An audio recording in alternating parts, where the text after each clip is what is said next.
ఈరోజు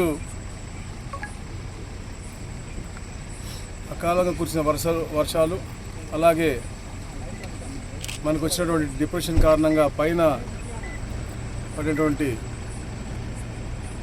వర్షాల మూలంగా కృష్ణానది పెద్ద ఎత్తున ఎప్పుడు ఊహించిన విధంగా ప్రకాశం బ్యారేజ్ దాటి 11.5 లక్షల క్యూసెక్కులు విడుదలవుతా పరవలు తొక్కుతూ ఉందంటే అంటే ఎంతో పెద్ద విపత్తు అది ఈ ప్రాంతంలో. ఎందుకంటే మనం ఎప్పుడు కూడా జీవితంలో ఇంత ప్రవాహం ఎప్పుడు చూడలేదు. గతంలో మ్యాక్సిమం కూడా 9 లక్షలు 10 లక్షలు చూసాము 2009లో కూడా.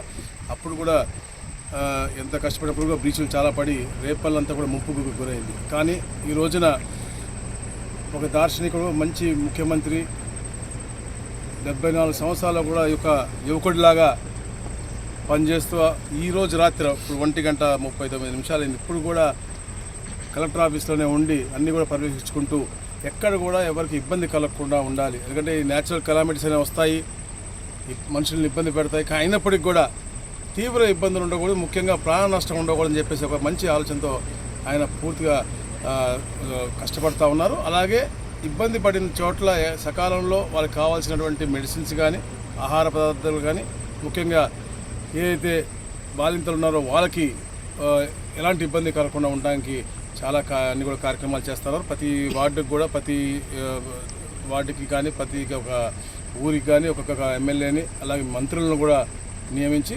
ఈ కార్యక్రమం ఉండమని చెప్పారు. మరి ఈ రేపల్లో మనం చూస్తూ ఉన్నాం 2009లో ఈ ప్రాంతంలో బ్రీచ్ పడి ఓలేరులో రేపల్లో మొత్తం కూడా ముంపుకు గురైంది.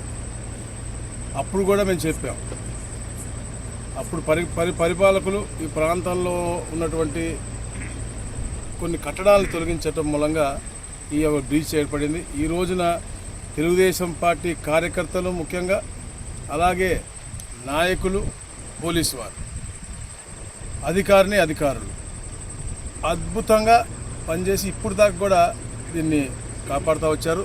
ఇంకొక రోజు మనం కాపాడితే తప్పకుండా ఈ యొక్క ఉధృతి తగ్గి సముద్రంలోకి నీళ్ళన్నీ కూడా కలిసి ఈ ఉధృతి తగ్గి గండిపడే బాధ నుంచి మనం తప్పించుకుని అవుతామని చెప్పేసి కూడా తెలియజేసుకుంటా ఉన్నాను.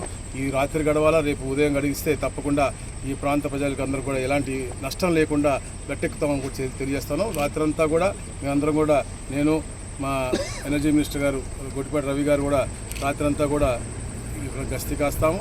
అలాగే అధికారులు కూడా పెద్ద ఎత్తున గస్తీ కాస్తూ ఉన్నారు. పోలీసు వారు కూడా అక్కడ అప్రమత్తంగా ఉండటంతో పాటు గ్రామస్తులందరినీ కూడా ఎలాంటి అవాంఛనీయ సంఘటన జరిగితే పొరపాటున ఎక్కడైనా బ్రీచ్ జరిగితే కూడా వెంటనే ఇక్కడి నుంచి మూవ్ అవుట్ అయ్యే విధంగా కూడా బస్సులు ఏర్పాటు కూడా చేయడం జరిగింది గ్రామస్తులందరికీ కూడా. సో వాళ్ళు కూడా అప్రమత్తంగా ఉన్నారు.